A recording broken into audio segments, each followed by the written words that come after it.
So many states loosening restrictions, health officials are worried about another wave of infection spreading across this country. The worst outbreak right now is in the state of Michigan. Our lead national correspondent David Begnaud is in Lansing. That's the state capital, with more on the story. David, good morning. What is happening there?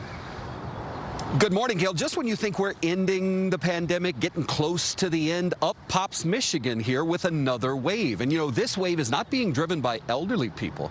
It's being driven by infections among younger people. In fact, half the folks here at this hospital in Lansing are under the age of 60. It definitely feels like deja vu all over again, you know. But again, we know what to do. Dr. Meredith Hill is the medical director of the emergency department. And she says that experience is making a big difference here at Sparrow Hospital, which is nearing capacity yet again. We are running probably 95, 96% right now. Now, Michigan's test positivity rate is over 17% compared with nearly 4% just a month ago.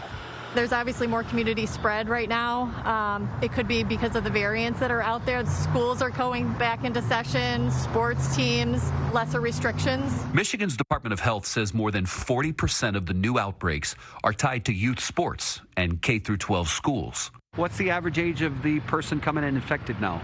We're seeing younger and younger patients in their anywhere from 20s, 30s through their 60s. On average. Cases right now are the highest among those 10 years old to 29, and they're the lowest for those 70 and older, most people who've been vaccinated so far. I was in rough shape, couldn't breathe, coughing nonstop. Patient Scott Neiswanger is only 39. He says his whole family got COVID after his son may have been infected at daycare. Just feels like somebody was sitting on my chest. 500-pound guy sitting on my chest, and I just couldn't push him off. That was their breaking point. Just this week, Michigan said anyone 16 years or older can now be vaccinated. We met Robert Gannon before he went in to visit his 77-year-old mother, Kia, who is on a ventilator right now in the ICU due to COVID. Had she been vaccinated? She was not vaccinated. I think she was being hesitant, just wanting to see how things played out. Have you been vaccinated? I have not. What would it take for you to get vaccinated? I'd want to make sure that it's safe. Look, we know there are people like Robert out there who think that, so know this. There have been more than 167 million vaccines given in this country. Clinical trials show vaccines to be safe with generally mild side effects.